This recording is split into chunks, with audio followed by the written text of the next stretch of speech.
च्या दृष्टीने महत्त्वाची ती म्हणजे मुंबई महानगरपालिकेने आजपासून मास्कच्या संदर्भात एक खूप मोठी मोहीम राबवायला सुरुवात केली आणि दररोज किमान 20,000 जणांना दंड ठोठावला जाणार आहे। त्यामुळे तुम्ही जर रस्त्यावर वावरत असाल तर तुमच्यासाठी ही महत्त्वाची बातमी आहे, कारण पुढचा 1 महिना ही मोहीम राबवली जाणार आहे। पालिका आयुक्त स्वतः या मोहिमेवर लक्ष ठेवून असतील। मास्क न वापरल्याने परिस्थिती बिघडू शकते हे मुख्यमंत्र्यांनी काल राज्यातल्या जनतेला संबोधित करताना सांगितलंय। याही पूर्वी वैद्यकीय क्षेत्रातल्या तज्ञांनी वारंवार याचा उल्लेख केलेला आहे। त्यामुळे मुंबई महापालिका आयुक्तांच्या आदेशानुसार ही मुंबईमध्ये एक विशेष मोहीम आजपासून सुरू होते। आपल्याला माहिती आहे, कालच मुख्यमंत्र्यांनी आवाहन केलंय की सणासुदीचे दिवस येत आहेत, त्याच्यामुळे गर्दी होऊ शकते, एकमेकांकडे जाणं किंवा या सगळ्यामुळे वावर वाढू शकतो, वर्दळ वाढू शकते। पण या सगळ्यामध्ये त्यांनी उल्लेख केल्यामुळे तुमचा मास्क हाच तुमचा ब्लॅक बेल्ट आहे असं त्यांनी म्हटलं होतं, आणि त्यामुळे यापुढे जर तुम्ही हा मास्क वापरला नाहीत तर तुम्हालाही दंड ठोठावला जाऊ शकतो। त्यामुळे तुम्ही जर आता विना मास्क फिरत असाल तर तुम्हाला या दंडाची रक्कम खिशात ठेवूनच फिरावी लागणार आहे, कारण पुढचा 1 महिना ही मोहीम कडकपणे त्याची अंमलबजावणी केली जाणार आहे। पालिका आयुक्त स्वतः या मोहिमेवर लक्ष ठेवून असणार आहेत। आपल्याला माहिती आहे, याआधी देखील माझं कुटुंब माझी जबाबदारी ही मोहीम राबवण्यात आली होती। त्याचबरोबर नो मास्क नो एंट्री अशी देखील मोहीम होती, आणि या सगळ्यामध्ये आणखीन कडक कारवाई करत मुंबईमध्ये आजपासून ही मास्क मोहीम अधिक सक्तपणे राबवली जाणार आहे असं कळतंय। पालिका आयुक्तांचा याकडे त्यांची विशेष नजर असणार आहे। मुंबईमध्ये रुग्णसंख्या अजूनही आहेच। आपल्याला माहिती आहे की दररोज रुग्णांची वाढ होते, काही प्रमाणात जरी कमी झालेलं असलं रुग्णसंख्येचं प्रमाण तरी रुग्णसंख्या आहे हे महत्त्वाचं आहे। आणि त्यामुळे येणाऱ्या सणासुदीचा काळ आणि त्यामुळे कुठलाही जर तुम्ही निर्बंध न पाळता फिरत असाल तर तुमच्यासाठी ही बातमी अत्यंत महत्त्वाची आहे, कारण मुंबई मनपा आता सक्तीनं ही मोहीम राबवणार आहे। आणि त्यामुळे किती रुपयाचा दंड आहे तर दररोज तब्बल 20,000 रुपयाचा दंड ठोठावला जाईल। म्हणजे तितक्या मोठ्या प्रमाणात ही मोहीम आता मुंबई मनपातर्फे राबवली जाणार आहे। रेणुका, महापालिकेने आजपासून मोहीम सुरू केली, पण गेले 2 महिने आपल्या न्यूज 18 लोकमतवर आपण सगळे अँकर सातत्यानं सांगत असतो आपल्या सगळ्या प्रेक्षकांना की मास्क वापरला पाहिजे, हात वारंवार धुतले पाहिजेत, घराबाहेर पडल्यानंतर अंतराच्या नियमाचं पालन केलं पाहिजे। आणि हेच मुख्यमंत्र्यांनी त्यांच्या संबोधनात काल पुन्हा एकदा सांगितलं की मास्क वापरणं किती आवश्यक आहे। एक वेळ तुम्ही अन्य एखादा नियम एखाद्या वेळेला घाई गडबडीच्या वेळेला तुमच्याकडनं चुकून मोडला जाऊ शकतो, पण मास्क तर वापरलाच पाहिजे आणि हात वारंवार धुतलेच पाहिजेत, त्याशिवाय पर्याय नाही। कारण कोरोनाच्या सोबतच आपल्याला कदाचित तिथून पुढचं 1 वर्ष जगायचं आहे। जोपर्यंत लस येत नाही तोपर्यंत कोरोना आपल्यासोबत आहे, आपल्याला 100% त्यावर मात करता येत नाही, पण त्याच्यावर मात करण्याचा आत्ताचा तरी सगळ्यात सोपा मार्ग। आणि म्हणूनच मुंबई महानगरपालिकेनं ही मोहीम आजपासून सक्तीने राबवायचं ठरवलं आहे। तुम्ही जर का रस्त्यावर उतराल तर मास्क बांधूनच उतरा, अन्यथा तुम्हाला दंड निश्चित होईल।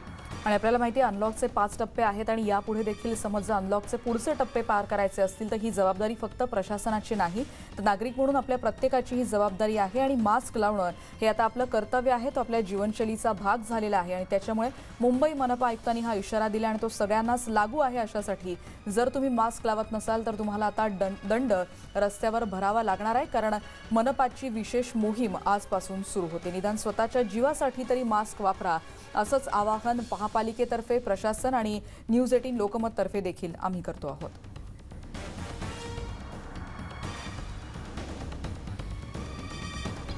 आणि रेणुका, आणखीन एक मोठी बातमी आपल्या हाती येते, ती म्हणजे मुंबईच्या अनेक भागांमध्ये लाईट गेलेले आहे।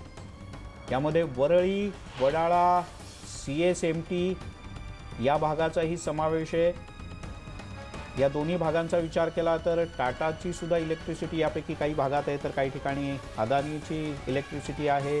वीज पुरवठा या 2 कंपन्यांतर्फे केला जातो, पण मुंबईच्या बऱ्याच भागात गेल्या काही वेळापासून वीज गायब आहे। आपण बघतोय की बहुतेकदा असं म्हटलं जातं की मुंबईच्या या सगळ्या भागांमध्ये बहुतेकदा वीज जात नाही असं देखील म्हटलं जातं, पण आत्ताची परिस्थिती जरा वेगळी दिसते। मुंबईच्या अनेक भागात बत्ती गुल झाल्या असं कळतंय, आणि या भागांचा विचार केला तर वरळी, वडाळा, CSMT भागात सध्या वीज पुरवठा खंडित झालाय अशी माहिती कळते. याचं नेमकं कारण काय आहे, या सगळ्याचा शोध निश्चितच घेतला जातोय की नेमकी समस्या काय आहे, कशामुळे वीज पुरवठ्यामध्ये ही अडचण येते हे देखील आपण जाणून घेण्याचा प्रयत्न करतोय. पण आता जी माहिती मिळते त्यानुसार मुंबईच्या अनेक भागात सध्या इलेक्ट्रिसिटी सप्लाय नसल्याचं कळतंय.